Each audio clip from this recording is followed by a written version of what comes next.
Happy birthday, Shiloh. I hope this is your most wonderful birthday and the most fabulous year of your life so far. Your grandmother and I were talking about your upcoming birthday and about your name, Shiloh, and the meaning of it in the Bible, what it's all about. And she thought it would be a fun thing to discuss your birthday and the namesake of your name. Shiloh in the Hebrew Bible in the Old Testament means a place of peace or rest or tranquility. It's a wonderful, beautiful name, and the ancient biblical city of Shiloh has existed throughout the entire Old Testament and New Testament times. It's all over the Bible. Very significantly, the Ark of the Covenant, which was the place where Yahweh's Spirit rested, where his presence was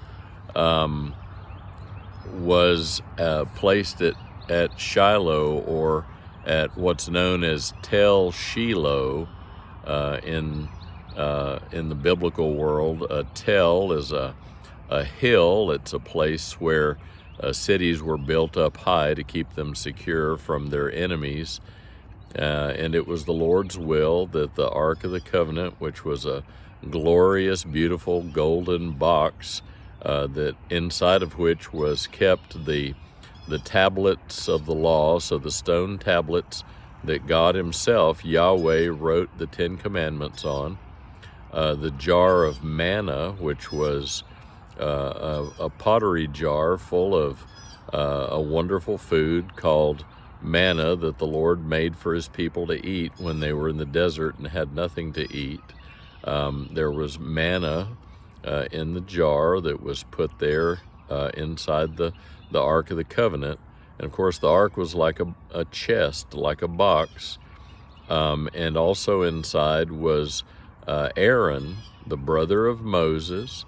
Aaron was the high priest of the Jewish people. He was the one that interceded, that is, went to the Lord on behalf of the people to ask for the forgiveness of the people's sins.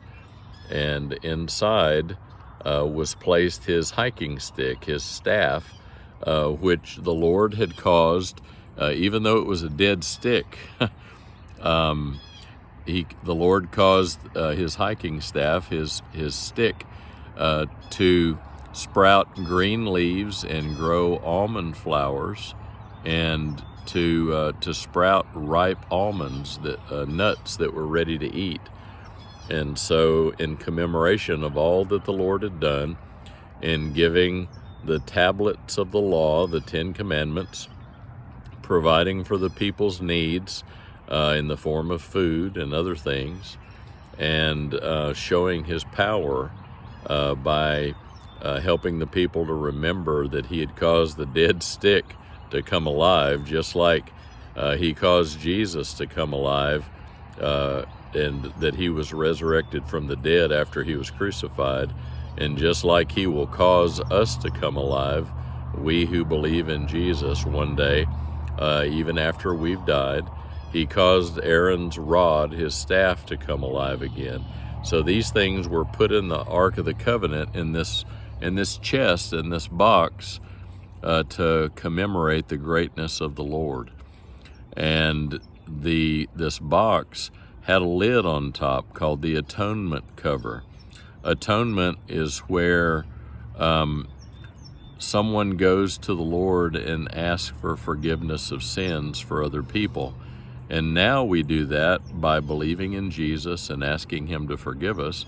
But in the Old Testament, they would make sacrifices, and they would do this in front of the Ark of the Covenant. And the lid on the box was called the atonement cover, or the mercy seat, sometimes it's called, the place where people found God's mercy and forgiveness for their sins. And the Spirit of Yahweh, the Spirit of the Lord, rested on top of the atonement cover. And all of this was taken inside the tabernacle, which was a gloriously beautiful tent embroidered with purple and blue and other colors of beautiful thread, and including actual gold thread.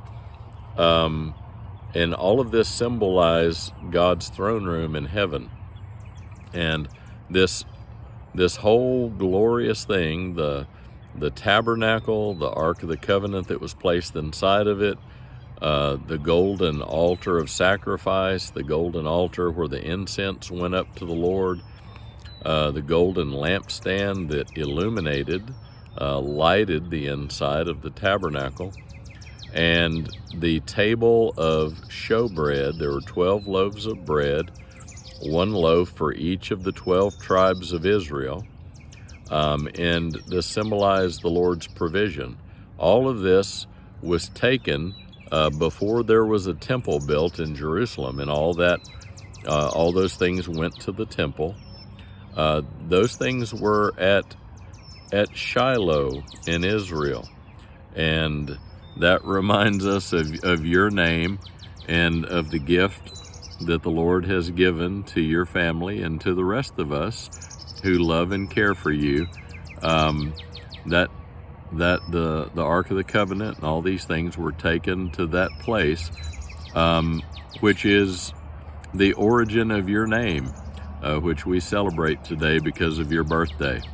Now, a friend of mine, Dr. Scott Stripling, who's also a biblical archaeologist and historian, excavates. He's the chief archaeologist, the principal excavator, the director of the dig at Tel Shiloh, and this pottery sherd, and I know you've seen a lot of pottery sherds at our Illuminating the Bible conferences.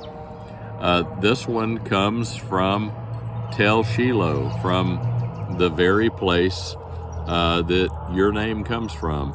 And I'm not positive because this one doesn't have a rim, a base, or a handle, but because it has these ripples on it, I'm kind of inclined to think this is from the early Roman period. The early Roman period is the time during which Jesus and the apostles lived. And so I thought I would film this and show you this and tell you a little bit about the place from which your name comes. And this morning I happened to be in Tallahassee, Florida, in a very beautiful outdoor place. I hope you can hear the birds and hopefully not hear the vehicles on the highway too clearly. I'm out visiting my son and celebrating my birthday, my 60th birthday. So happy birthday to you, Shiloh. God bless you, and may the Lord bless this new year of your life. It's wonderful to know you, and I hope to see you again soon. Bye-bye.